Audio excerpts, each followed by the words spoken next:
మన తెలంగాణలో మొట్టమొదటి ఫ్యాక్టరీ అవుట్లెట్ మన ముకుంద జ్యువెలర్స్ లో లైట్ వెయిట్ ఆభరణాలు కలెక్షన్స్ ఎన్నెన్నో అన్ని జ్యువెలరీస్ పై VA కేవలం 2 to 12% మాత్రమే. విచ్చేయండి ముకుంద జ్యువెలర్స్. ఇజ్రాయెల్ అమెరికా మిత్ర దేశాలని తెలిసిందే. అయితే ఇటీవల ఖతార్పై ఇజ్రాయెల్ వైమానిక దాడులు జరపడం అమెరికా అధ్యక్షుడు ట్రంప్నకు అసహనం తెప్పించింది. ఇంకోసారి ఇలా చేయవద్దని నెతన్యాహును గట్టిగా హెచ్చరించారు.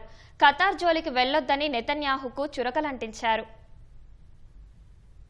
గాజాలో కాల్పుల విరమణ కోసం దోహాలో సమావేశమైన హమాస్ నేతలే లక్ష్యంగా సమ్మిట్ ఆఫ్ ఫైర్ పేరుతో ఈ నెల 7న ఇజ్రాయెల్ దాడులు జరిపింది. ఖతార్ భూభాగంలో IDF దాడులు చేయడంపై అమెరికా అధ్యక్షుడు డొనాల్డ్ ట్రంప్ తీవ్రంగా స్పందించారు. ఖతార్ తమకు చాలా ముఖ్యమైన మిత్ర దేశమని, దానిపై ఏదైనా నిర్ణయం తీసుకునేటప్పుడు ఆచితూచి వ్యవహరించాలని ప్రధాని నెతన్యాహును ట్రంప్ హెచ్చరించారు. Qatar Emir Sheikh Tamim bin Hamad అద్భుతమైన వ్యక్తిగా ట్రంప్ కొనియాడారు. హమాస్ పై ఎలాంటి చర్యలు తీసుకున్నప్పటికీ ఖతార్ జోలికి మాత్రం వెళ్లొద్దని నిర్దేశించారు. అమెరికా అడ్డుకుంటుందన్న ఉద్దేశంతో ఇజ్రాయెల్ చివరి నిమిషంలో దాడుల సమాచారం ఇచ్చింది. ఆ తర్వాత నిమిషాల్లోనే ఇజ్రాయెల్ క్షిపణులు ఖతార్ పైకి దూసుకెళ్లడంతో అమెరికా అడ్డుకునే వీలు లేకుండా పోయింది. అమెరికా ఖతార్ మధ్య మంచి సంబంధాలున్నాయి. ఈ ఏడాది Qatar Emir Sheikh Tamim bin Hamad Al Thani ఏకంగా 3,360 కోట్ల విలువైన బోయింగ్ 7478 జంబో విమానాన్ని ట్రంప్నకు కానుకగా ఇచ్చారు. ఈ విమానాన్ని ఎగిరే విలాస భవనంగా పిలుస్తారు. అంతేకాదు ఇజ్రాయెల్ హమాస్ మధ్య శాంతి చర్చలకు ఖతార్ మధ్యవర్తిత్వం వహిస్తోంది.